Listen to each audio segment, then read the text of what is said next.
Stop doing these 5 things if you want to be attractive, because the truth is, attraction isn't just about looks. It's about energy, mindset, and behavior. Some people seem effortlessly magnetic, while others feel invisible, no matter how much they try. And often, it's not what you're doing, it's what you need to stop doing that makes the biggest difference. So let's talk about the 5 habits that quietly lower your attractiveness without you even realizing it. Let's talk about something that quietly holds a lot of people back, something that most of us have been guilty of at some point. Number 1, stop seeking constant validation. If you're always looking for approval, always needing someone to tell you that you're doing well or that you look good, that energy is going to push people away, whether you realize it or not. Why? Because it doesn't come off as confidence. It comes off as insecurity. And while everyone has insecurities from time to time, walking through life constantly needing reassurance puts you in a position of weakness. It tells the world that you don't believe in your own worth unless someone else confirms it. That's not attractive. That doesn't build respect, and it definitely doesn't build lasting confidence. Think about the people who draw others in effortlessly. They're not constantly checking their reflection or fishing for compliments. They're not glued to their phones, watching for likes or replies. Confident people, the ones with that real presence, the kind that makes you take notice when they walk into a room, those people don't seek validation. They carry themselves like they know who they are. And the reason they're so magnetic isn't because they're perfect, or even because everyone loves them. It's because they're comfortable in their own skin. That energy is powerful. It makes people curious. It draws respect, not because they ask for it, but because they embody it. Now, this doesn't mean you can't appreciate a compliment or enjoy recognition. Of course you can. It's human to feel good when someone notices your effort. But the problem begins when you start relying on it. When your mood, your confidence, your self-worth starts depending on what other people think or don't think about you. That's when you give away your power. That's when you stop being in control of your life. Validation feels amazing in the moment, sure. It's like a hit of dopamine. But that feeling fades. And then what? You start looking for the next fix. Another like, another compliment, another sign that you're enough. But you already are. You don't need to be told that 100 times to make it true. Your value isn't something others assign to you, it's something you own. If you want to truly level up your confidence, if you want to become someone who doesn't just feel attractive, but is attractive inside and out, you have to stop waiting for approval. Start moving like you already have it. Start making decisions based on what feels right for you, not based on what will get applause. Trust your instincts. Speak your mind. Wear what makes you feel good. Pursue what excites you, even if no one else understands it yet. Because self-assurance isn't loud. It doesn't beg for attention. It's quiet, but it's undeniable. Every time you look for external approval, you tell yourself that your own voice isn't enough, that your judgment needs to be confirmed by someone else. But what happens when they're not there to approve of you? What happens when you're alone? If you haven't built that internal trust, you'll always be chasing something. That's exhausting, and it never ends. But when you stop seeking validation, when you really started trusting yourself, everything changes. You become the kind of person who doesn't need attention to feel seen. You become the kind of person who doesn't need to be told they're enough, because they already know. And here's the real shift. When you stop needing validation, you actually start receiving more of it. Not because you're asking for it, but because confidence is contagious. People notice it, people respect it, and more importantly, you feel it. You walk differently. You speak with more clarity. You stop apologizing for existing. And that's when the right people gravitate towards you. Not the ones who are drawn to your neediness, but the ones who are drawn to your energy. So stop waiting for someone to say, "You're doing great." Stop checking for reactions before you feel good about your progress. Stop hoping someone else will tell you who you are. You already know. And if you don't, start spending time with yourself until you do. That's how you become grounded. That's how you become powerful. That's how you become free. Let's move on to something just as important, something that might seem small, but it shapes how people see you and how you see yourself. Number 2, stop over-apologizing. It sounds harmless, right? Just being polite. Just trying to smooth things over. But if you're saying sorry for everything, even things that aren't your fault, you're doing more damage than you realize. Because over-apologizing isn't kindness. It's not humility. It's a habit that slowly chips away at your confidence and sends the wrong message to the world.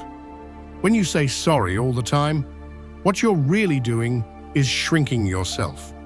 You're putting yourself in a position of guilt, even when there's nothing to be guilty for. You bump into someone? Sorry. You speak up in a meeting? Sorry. You take up space, have a need, ask a question. Sorry. But what are you apologizing for? For existing, for having a voice, for being human? That's not being polite. That's giving away your power.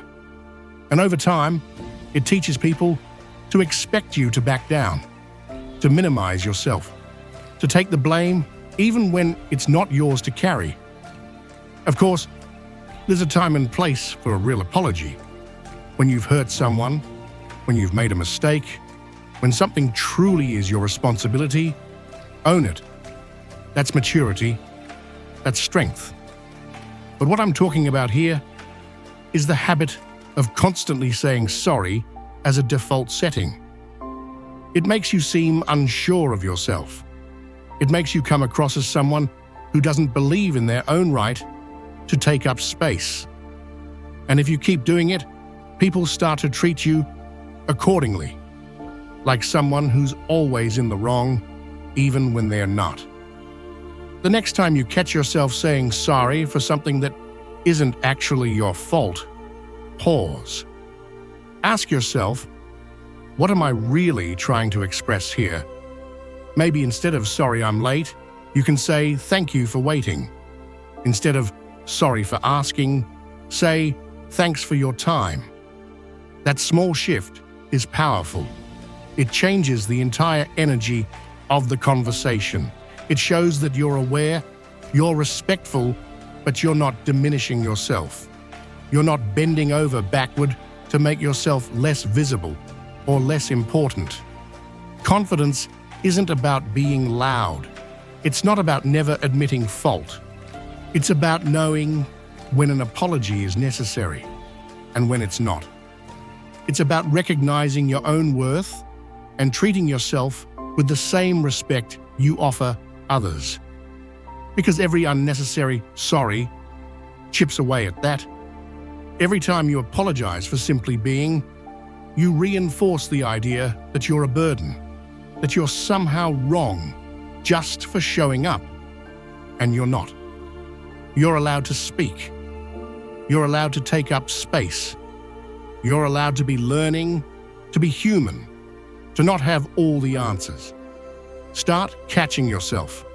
Notice how often you say sorry in situations where what you really mean is something else. Train yourself to shift your language, because what you say, out loud and in your head, shapes how you feel, and how you feel shapes how you carry yourself. And that, more than anything, is what the world responds to. You don't need to apologize for asking a question. You don't need to apologize for needing a break. You don't need to apologize for being emotional, for having boundaries, or for existing in your own skin. You are not a problem to solve. You're a person with value, and you don't have to apologize for that. So stop over-apologizing. Own your space. Speak with clarity. And when you do say sorry, let it be because you mean it, not because you're afraid to take up room in the world. Now let's move on to number 3. Stop talking negatively about yourself. This might be one of those habits that seems harmless or even endearing, but trust me, it's not. It can be disguised as humor, self-deprecation, or even a false sense of humility. But when you constantly point out your own flaws, make jokes about how you're a mess, or say things like "I'm not good enough," or "I'm so awkward," something dangerous happens. People start to believe you. Worse yet, you will start to believe it too. Think about it. Every time you put yourself down, even in a joking way, you reinforce a negative image of who you are. And while you might think it's just light-hearted or funny in the moment, the truth is that your words matter. They carry weight. When you say something negative about yourself, it doesn't just disappear, it settles in your mind. And when you hear yourself repeat those things, they start to shape the way you see yourself. That internal voice, the one that speaks to you when no one else is around, starts echoing the same things. "I'm not good enough. I can't do this. I'm just a mess." Over time, that becomes the story you tell yourself about who you are. The problem with this isn't just the negative self-image. It's that when you speak like this, other people start to view you the same way. You might be telling a joke, but others don't always know it's a joke. They hear what you say, and even though they might laugh along, they internalize it too. They might start thinking that yes, maybe you really are a mess, or maybe you really aren't good enough. And the more you repeat it, the more they begin to accept it as truth. But here's the thing, self-talk matters. It matters a lot more than you think.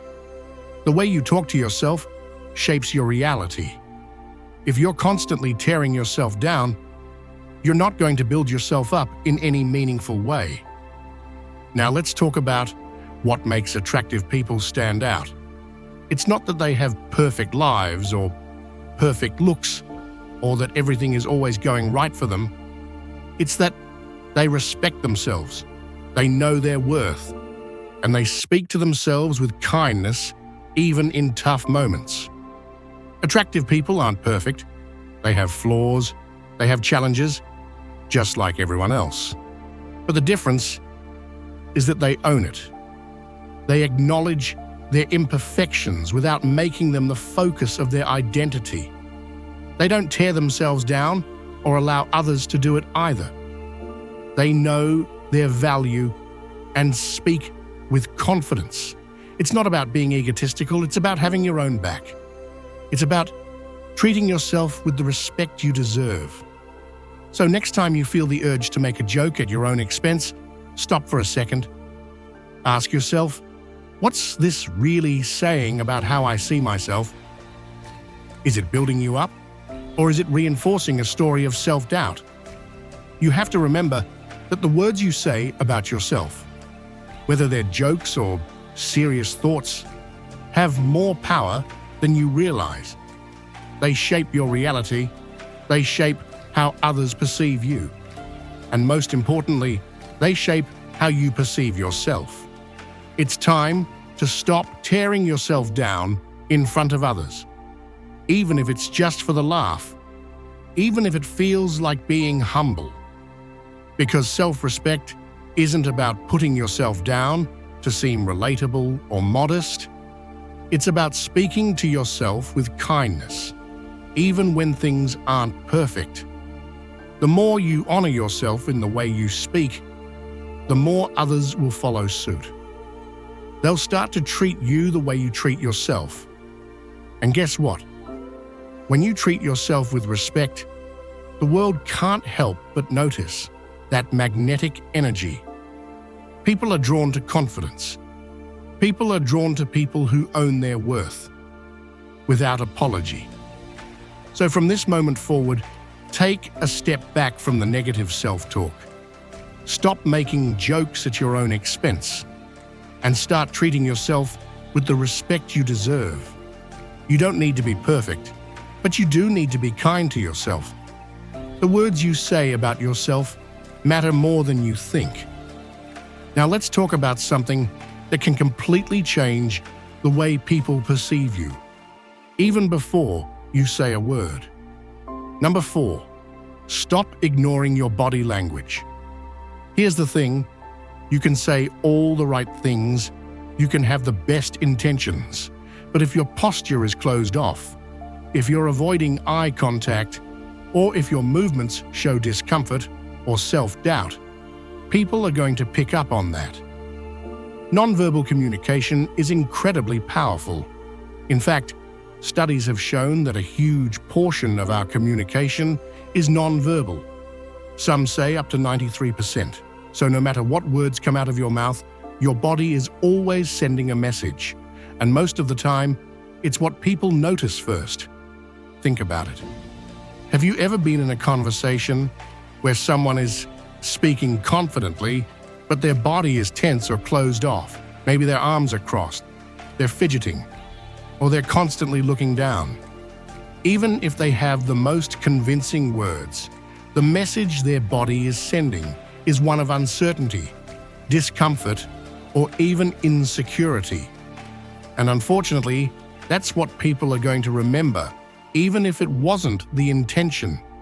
Your body can either confirm or contradict what you're saying, so it's crucial to pay attention to it.